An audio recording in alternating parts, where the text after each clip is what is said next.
About decision fatigue.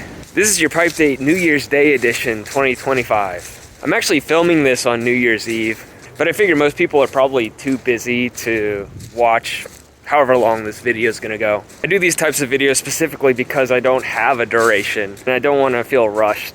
But first, some updates. It's been a while since I've done these face-to-camera type videos. I've been using every free minute I have to focus on my album.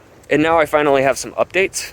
The first single for my forthcoming album is A Wall. That is going to drop on January 17th.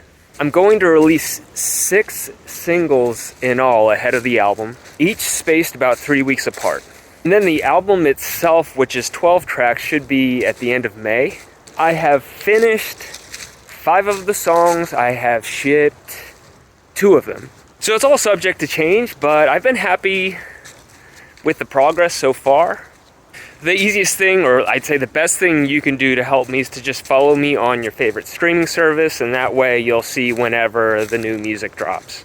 It's an all-acoustic album featuring an acoustic bass and a mandolin, and acoustic guitar, featuring songs I wrote about my relationships from the late 90s and early 2000s. These are the last of the songs that I have in my song catalog. So I'm really excited to have that empty and have everything out, having achieved my main goals of this project.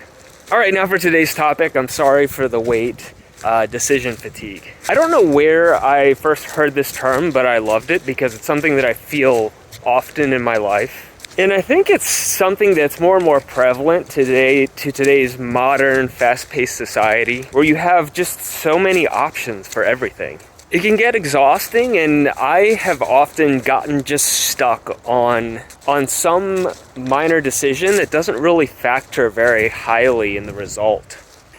And in this context, this is me recording music for my new album. And I want to share some of the things that I've learned that have really helped me deal with decision fatigue. So when I set out to work on this project, I had picked out 12 songs that I think very nicely fit common themes and similar sounds, and they were all written around the same 3 to 4 year period of my life. So that was good because they all have a similar style. But I also made the decision that these are the instruments I'm going to use for every song. And further, these are the specific sounds I'm going to use for each instrument. And by locking in certain things about the recording, mixing, and mastering process, I've been able to greatly reduce decision fatigue. And this decision fatigue is something that plagued me early in my project, where I was experimenting with a lot of different sounds, a lot of different styles, different instruments. And it was almost like each track was like starting over from scratch.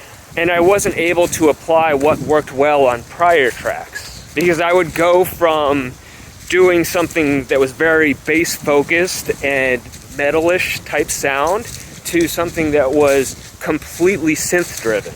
Now, if you want to do this sort of experimentation, I highly encourage it. I think it's great for us to challenge ourselves and to do new things. But if you're working for sake of efficiency, in my case, I always have a large catalog of songs that I want to record and release as quickly as I can.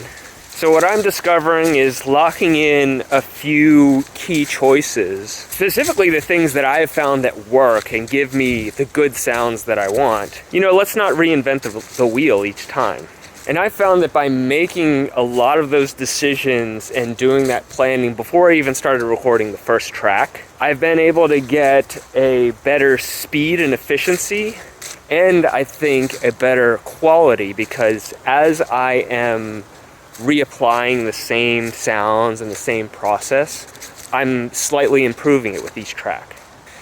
And I've kind of learned that managing this decision fatigue, I think it goes beyond just mixing and mastering music. We just have so many options and so much stimuli we're confronted with in this new society. We have to think and make decisions that we never have before, and by the end of the day, you just get exhausted wondering if you made the right decisions, the right choices. So I think that whether you're a musician or in life, finding the things that work well for you and sticking to those choices, sometimes that's the best approach so you can use your time and energy on the things that might have a greater impact on the results you're trying to achieve.